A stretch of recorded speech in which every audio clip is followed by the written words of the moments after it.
Today we're going to try the one thing on a Jeep Wrangler that nobody does.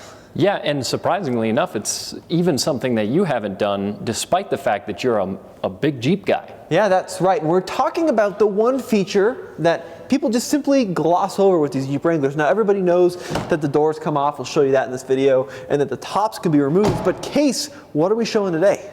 Today, we're gonna fold the windshield down because look, there still are hinges on these windshields. Yeah. And it's a feature that they've maintained in Jeeps since all the way back to the flat fender days. It's a core part of the DNA of these vehicles. If they did away with this feature, the Jeep purists would lose their minds, even though I've never seen a JL with its windshield down in person. Exactly right. Now, I think this is, first of all, the last vehicle sold in the US where you can do this. Yeah. Can you think of a single other new vehicle where you can do this? No. Absolutely not. And B, they put a lot of work into this specific generation of Wrangler to make this feature easy to fold down. Yeah, because on the JK Wranglers, you can also fold that windshield down, but it is a massive, massive process. Now, I've talked to some people that have done it. Apparently, it is 28 bolts, takes several hours and a lot of swearing, and when you fold the windshield back up, it never seals correctly ever again. 28 bolts is ridiculous because I could take the bed off of my Cummins with 8 bolts. Now, the first thing I want to do, Case, is let's pull these Freedom panels out, and we're going to kind of walk you through what we're doing here. So, Gavin, if you want to come inside here, this is really easy, right, Case? Absolutely. There's a couple latches here, so no tools required in order to get the tops, these little panels on each side to come out. Yep. And they are pretty light. So yeah.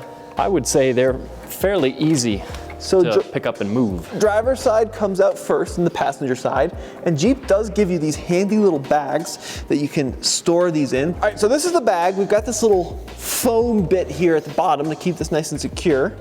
And we're gonna slot in that side first. And then looks like we fold this over. Rotate it that way. Oh.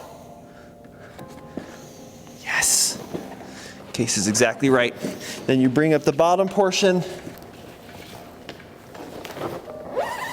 Oh, Case. Not quite.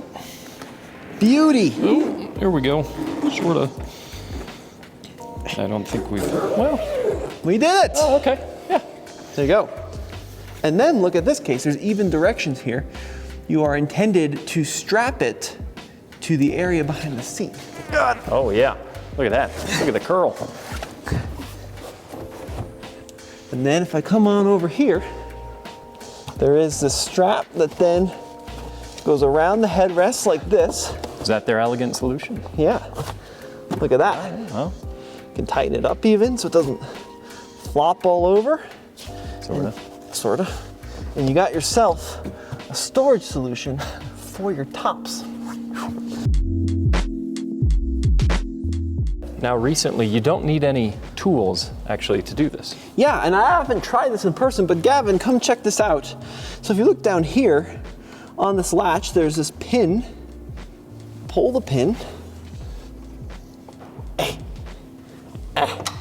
There we go. And then this cover should just pop out like this. There is an electrical connection you have to undo. Push up on this little red thing. Then there's a button at the bottom. Push that forward.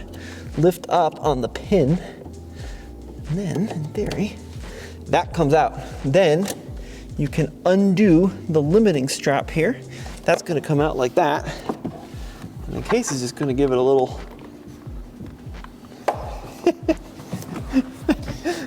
look at that.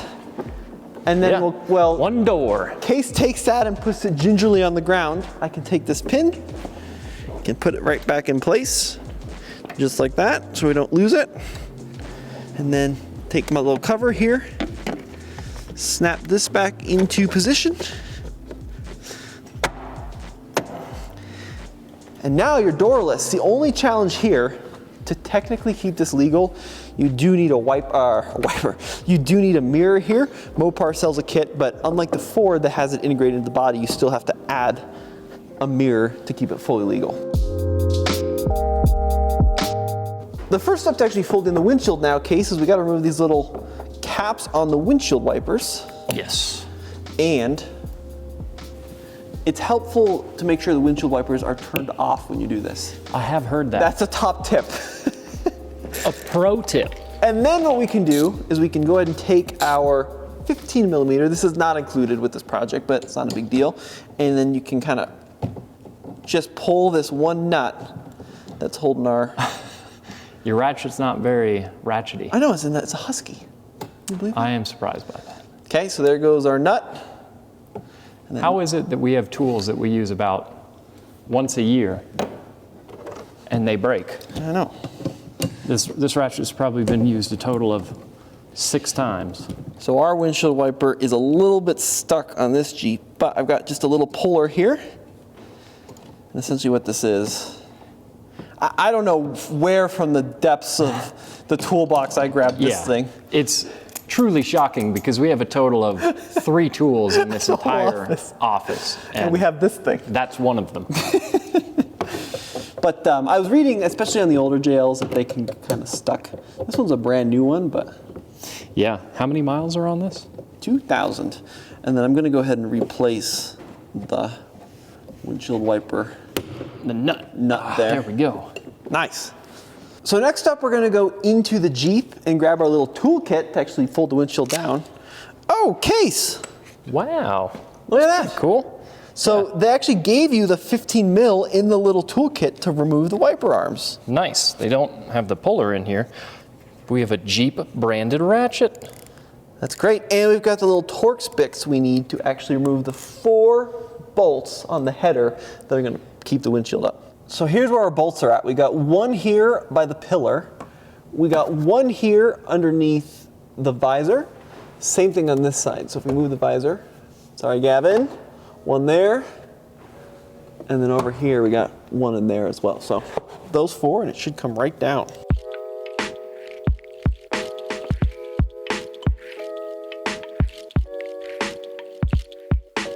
So Jeep has even thought about where to put the hardware, right, Case? Exactly. It's kind of cool. There are these little slots right here, some for door hinges.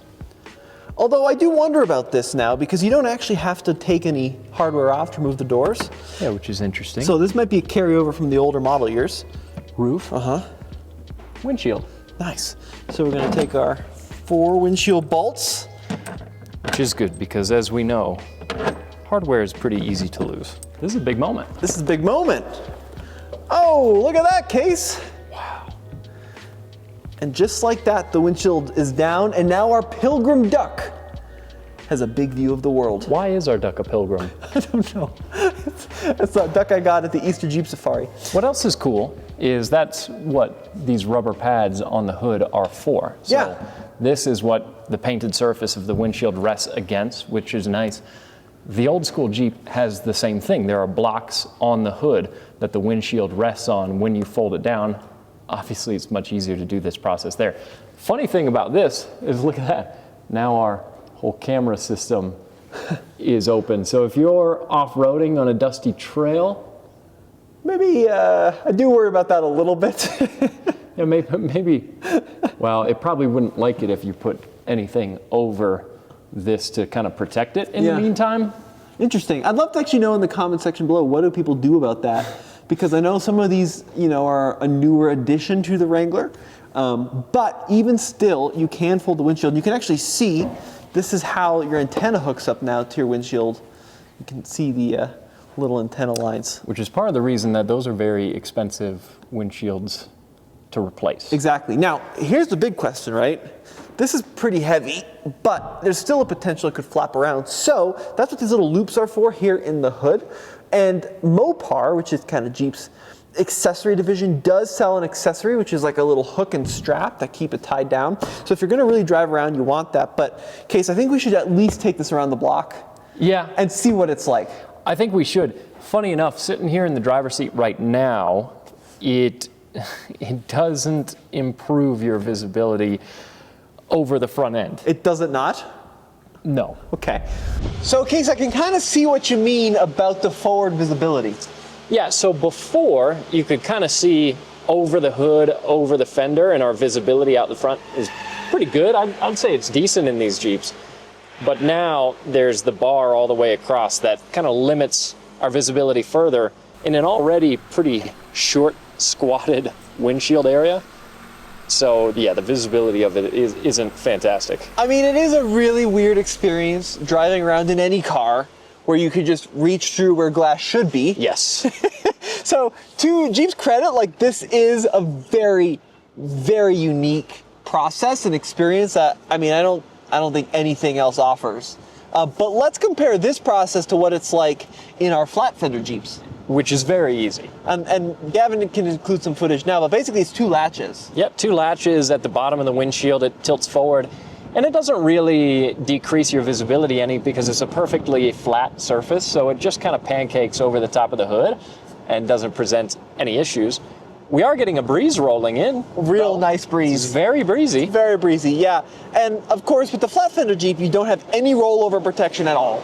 So perhaps it makes more sense because when you fold the windshield down on these new Jeeps, you still have like your visors, you still have everything kind of impeding your view.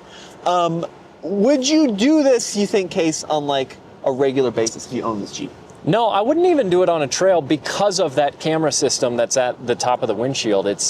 I would worry about getting a lot of dirt and dust in there, which I'm sure isn't good for that system. I'm sure those are not inexpensive electronics and hardware.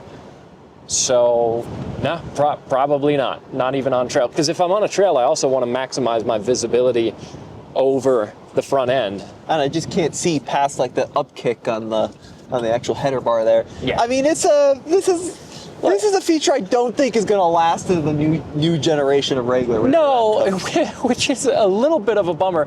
Not for any practical reasons, as we're pointing out, but just purely emotionally. I like the fact that there are those hinges on the front of the windshield, and you just know in the back of your mind that you can do this, even though you never will. Yeah, and I think that it's really cool, to your point, that, you know, Jeep has kept offering this feature, and I can't imagine like the bean counters at Jeep are like, that's a great idea, because this requires significantly more engineering. You need hinges, you need to design it so it seals. It's another movable panel that can leak. An NVH, noise, vibration, harshness. Crash testing, right? So like there's a lot of work that Jeep put into actually making this still exist. But seriously, of the thousands of Jeeps I think that Case and I have seen over the past years, especially on trails, not one time have I seen a new Wrangler actually use this feature.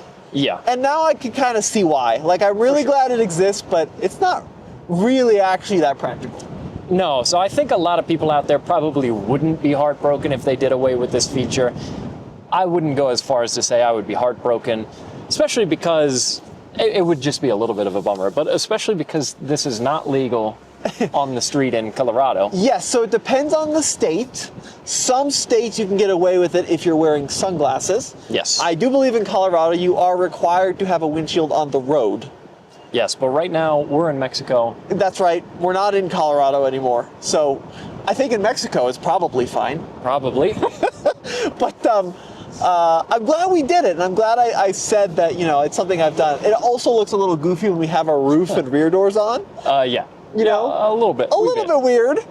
So of course we could pull those rear doors and the rear portion of the roof off. But at least it's easy. You know, to their credit, unlike the JK, which was 28 volts. Much better. Yeah. So now, at least after watching us fumble around a little bit, if you're interested in messing around with the windshield on your JL, you kind of know what the process is and what the end result is. We were certainly curious because we've spent so much time with these Jeeps and have never done this with them. And I think most importantly, if you do want to drive around with a Jeep like this, get the Mopar attachment to keep it sturdy, because we're just cruising around the office park in Mexico at 15 miles an hour. But if you wanted to take it up at 45, eye protection and then also that latch, I think is pretty important. For sure. You know, or you're going to end up with some paint damage and the thing can come flying up at you. All pretty usually considered bad stuff. Yeah. But Pilgrim Duck's having a great time.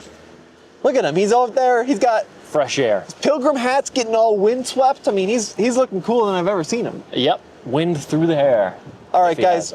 Well, this was a quick one. I'm glad that, you know, I said I've done it on a JL. And if you want this feature, I think there's a good chance you should probably buy this Wrangler, because I think there's no chance in heck that the new one's going to have this feature. Yeah, we'll see. All right, guys, head on over to alltfl.com. We got more Jeep videos for you coming soon.